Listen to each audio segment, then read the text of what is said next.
මේ පසන්. ඔයා ලීලා මිස්ටර් සිම්බි ටීචර්ට කිව්වද? ඔව් මං නම් කිව්වා. එයාලා නම් කියනවා ටමීෂාව එක්කන් එන්න කියලා ඔෆිස් එකට. එහෙමද? එහෙනම් ටක් ගාලා එක්කන් යන්න. ටමීෂා නංගි. මෙහෙ එනවා යන්න ඔෆිස් එකට. හොරකම් කළා තව අඬන්නත් ලෑස්තිය. යන්. කොයිටින් එනවා?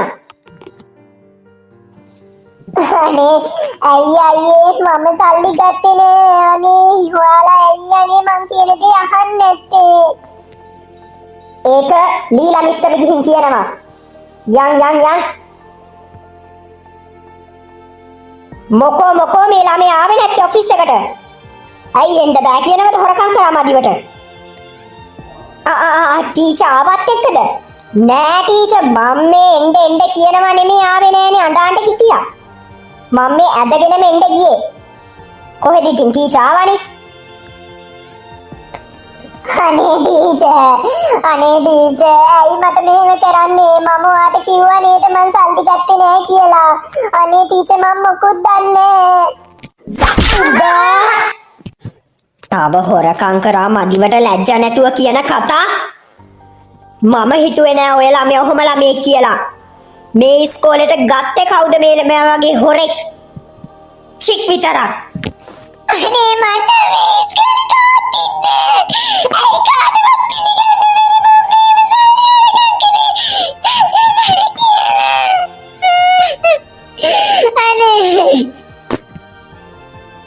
අනේ සිම්බි ටීචර් ඔයා ගැහුවා නේද ඒ ළමයට? අනේ සිම්බි ටීචර් ඔයා කලබල වෙලා කරන්න එපා. කොච්චර පවුද ඒ ළමයා? මේ ඉස්කෝලේට අලුතෙන් නේද ආවේ? ලීලා මිස් මං ඉවසුවා හොඳටම ඇති. ඔයාගේ මේ හොඳ නිසා තමයි මේ ඔක්කොම ඔයාගේ පන්තියට. අනේ දුව අඬන්න එපා දුව. අනේ ටමීෂා අඬන්න නැතුව ඉන්න මට දුකයි. තව ගහන්න සිම්බි ටීචර් තව ගහන්න. අනේ පටලක් පාරව සතට යදානේ නියම කම්බුල් පාර.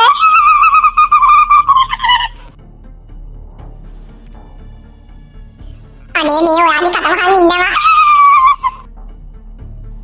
ඇත්තටම අනේ විහිළු නෙමේ. ඒ වගේ දෙයක් කරයි කියලා නම් මට හිතා ගන්න බෑ ඒ ටමීෂා ළමයා. පිස්සුද ළමයෝ? ටමීෂා ගත්තේ නෑ සල්ලි. මමයි ටීචර්ගෙන් සල්ලි ටිකක් හොරකම් කරලා යාගේ බෑග් එකට දැම්මේ අහු කරන්න.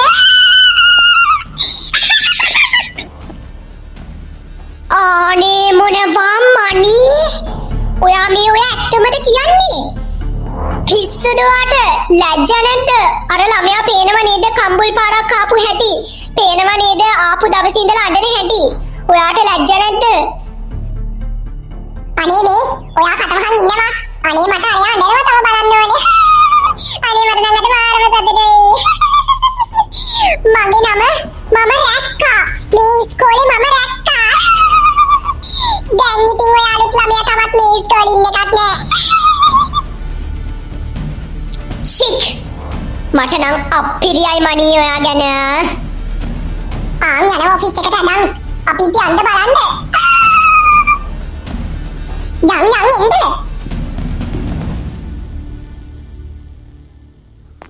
ලීලා ටීචර් බලන්නකො මේ ළමයාගේ වැරදි ගොඩ දැන්. මේ ළමයා මේ ඉස්කෝලේට ආවත් හරි බලන්න කොච්චර ප්‍රශ්න මේ මටම ගෙනාවද කියලා බලන්න ටීචර්. ඔයා කියනවා මට සද්ද නැතුව ඉන්න කියලා. මට තේරෙන්නේ නෑ ලීලා ටීචර් ඔයා ගැනත් අප්පා. බලන්න මේ ළමයා මට පළවෙනි දවසේම බෙට්ටි කියලා කැත විදිහට මගේ නම කිව්වා. බලන්න දැන් මගේ සල්ලිත් හොරකම් කළානේ. තව ඉස්සරහට මොනා කරයිද මේ වගේ ළමෙක් මං ඉස්සරහා මං අහන්නේ මං කියන දේ තේරෙන්නේ නැද්ද කියලා ඔයාට.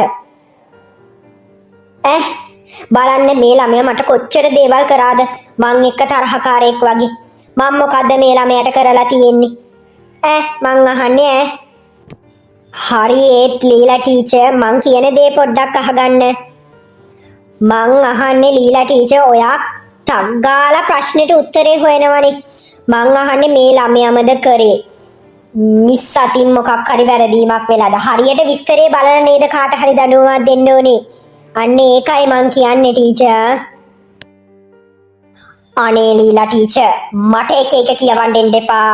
දැම්මම මේ ළමයාගේ අම්මටයි තාත්තටයි ඔෆිස් එකට එන්න කියන්නේ ඉස්කෝලේට එන්න කියන්නේ දැම්මම. මොකද ළමයි ඔය ඔතන බලාගෙන ඉන්නේ. යනවා දුවනවා පන්ති වලට. තව ඕපදූප හොයන්න ඇවිත්.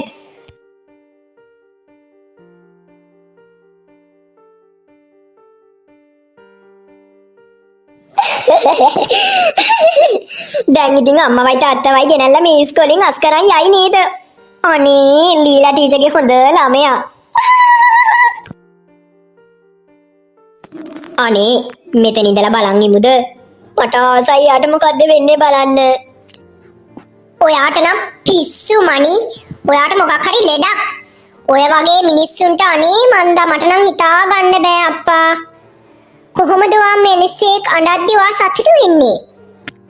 ඕන් ආයෙ වගේ කියවිල්ල පටන් ගත්තා. යංගනේ යන්න පන්තියට.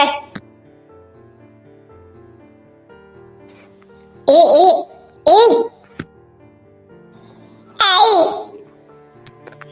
මගේ යාළුවාට මෙච්චර දෙයක් කළත් ඇයි මට කතා කරන්නේ ලැජ්ජා නැද්ද? කොච්චර ළමයා අඬනවද තේරෙනවද ඔයාලට? ඇයි එහෙම කරන්නේ? මට හිතෙනවා මේ දේත් ඔයාලගේම දෙයක් කියලා. ඔයාලා නේද ළමයාම අහු කරන්න මොකක්ද කරේ? අනේ ළමයෝ මං කියන දේ හොඳට අහගන්න. මං දන්නේ ඔයා මං එක්ක කේන්තියෙන් ඉන්නේ කියලා. මං දන්නේ ඔයාගේ යාළුවට මුණ දෙය ගැනින් ඔයා දුකෙන් ඉන්නේ කියලා. මම මේ කියන දේ පොඩ්ඩක් අහගන්න.